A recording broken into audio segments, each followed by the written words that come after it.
Hello crafty friends, it's Donna here, and I have a set of 4 cards for you today. I've been playing with a cake die from Paper Rose Studio, and I've got 3 weddings and a birthday. A big welcome to you all, whether this is your first video or you've been here from the very beginning. To start out with, we'll use the die in its simplest way, and then we'll start to switch it up and make a couple of shaker cards before extending the die to make a slimline card as well. I'm going to start today by making my own paper. I'm using my ink pads direct to paper to create some peach and coral coloured paper. And by paper, I mean 80-pound cardstock. This is actually fairly thick.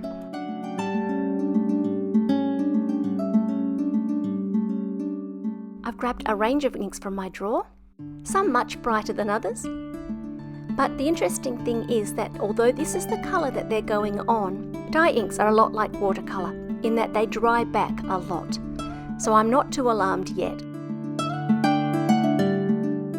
Once those panels had dried, the one on the left was a little bit stripy at that middle section. So I went back over the light section and let them dry again.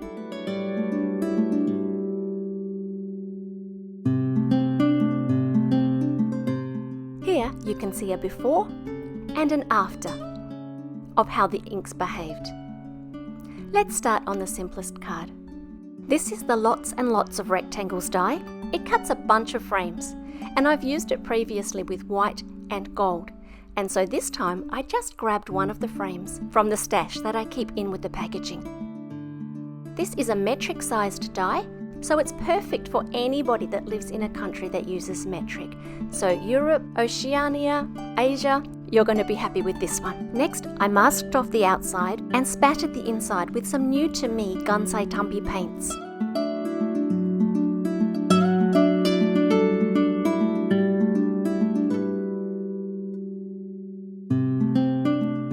To my surprise, when the paints dried, that coral dried towards the outside of each spatter, and it looked like dripping blood. And so I went back in with a water brush, reactivated the paint, and then used a paper towel to sop up some of the extra so that it dried back to an apricot colour. Nobody wants to see a cake dripping blood. As we construct the card, I've got 2 little tricks that I use to help line everything up correctly. I've used the cake die to cut a cake from one of my papers, and I've also cut a cake stand from gold and one from white card, and 3 cakes from white cardstock. And so I've layered up that cake stand too high, and the cake pieces are all 4 layers of paper tall. Whenever I want to line something up straight, I use a scrap of paper. As long as it's one that I haven't hand cut, then I know that the corner is 90 degrees, and that works just as well as a tea ruler. In order to place the pieces of the cake, I'm using the negative from one of those die cuts, and I've snipped in, going left, right, so that I don't cut the whole thing apart. Then it's simply a matter of gluing my thick pieces of card into those gaps.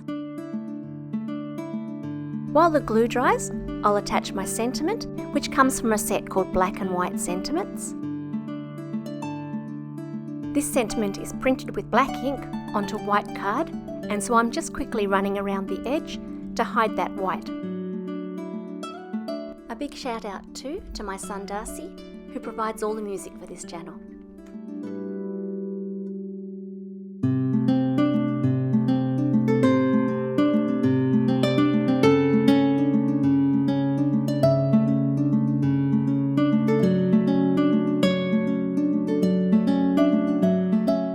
Using the paler of those 2 pieces of paper I made, I'm going to make 2 different shaker cards. And so this time, when I've cut the cake out, I've been careful to cut it very neatly in the middle. And I'm also going to use a pierced rectangle die to cut out that panel. I've been very careful to put the pierced rectangle die also very central on the paper. And so you can see at the top of the screen there, a small border still attached to the die that I'm going to use later.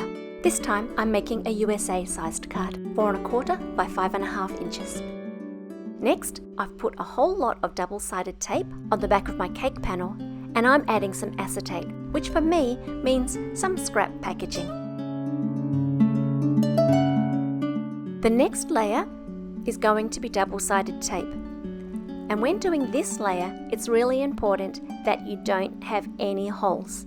because otherwise whatever you're using as your shaker element can escape. Now some of the places are easy enough to put on thicker pieces of tape, but I decided I would like to have each part of the cake have its own sequence so that they didn't all fall to the bottom. And so I needed to cut some super fine pieces of tape for those areas. And when I do that, I like to use some kitchen paper and stick my tape to that so that both sticky sides are covered. That way I can cut strips as thin as I want without my scissors getting sticky or having that annoying thing happen where the tape sort of folds over onto the blade of your scissors.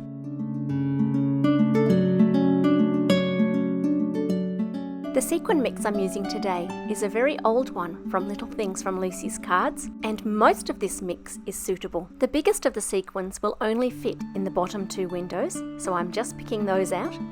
And then there is also one lovely 3-dimensional element that's not going to work in any of the windows. And so I've taken all of those out before doing the card. Because this shaker is so complex, I'm leaving it face down on the bench and adding a little lid to it. This is a scrap of paper that I stamped earlier, and I'm putting that down with the white side facing forwards. I've chosen a thin paper for this so that it doesn't muck with the height of my tape.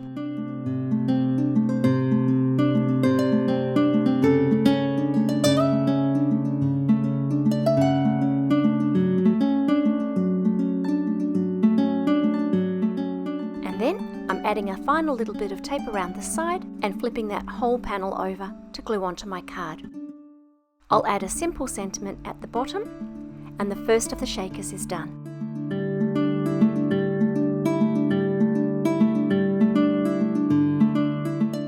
The next of the shakers is constructed in a little bit of a different way because it's almost a whole card shaker, but it needs a little bit of stability in the middle. Here's the frame from the earlier card. I'm going to add the acetate to the back of this. I always choose double-sided tape for anything that's going to touch packaging because a wet glue gives it little ripples where it got wet. Next is the layer of foam tape, and I'm being very careful to plug every little gap. This time I'm going to construct most of the picture inside the shaker. So I'm using the same trick to add the cake to my card base.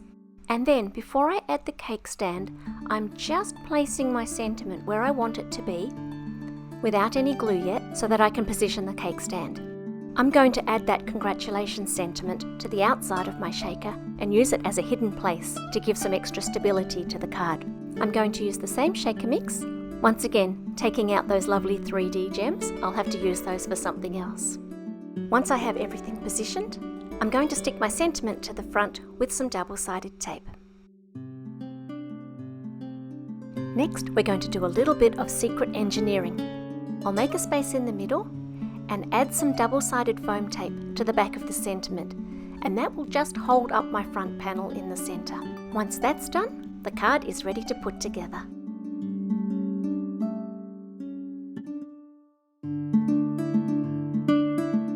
The end result has got beautiful dimension with different elements at different heights.